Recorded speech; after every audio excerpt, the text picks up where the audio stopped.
Persiapkan diri perlawanan satu nampak. Muhammad Sani Ryan bin Jefrin Cekak Harimau Pahang A bertemu Muhammad.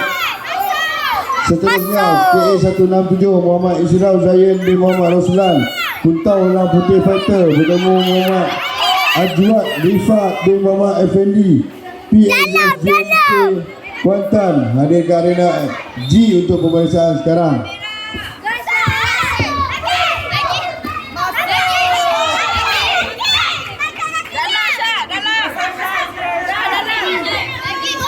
Suara di arena F bersama pertandingan. Bersama pertandingan KA151 ini telah dimenangi oleh pesilat dari sudut biru yang kemenangan angka. Suara naik berpertandingan KA153 sudut merah Hanan Tahkif bin Haryanto. Tim anak gayung Sugama telah hadir untuk pemeriksaan sekarang.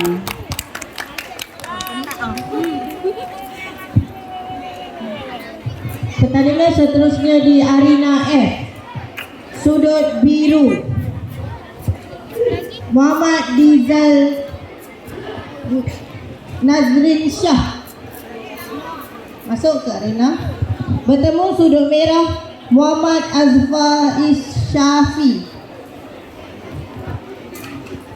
Suara di arena G kebetulan pertandingan KA152 dimenangi dari sudut biru dengan angka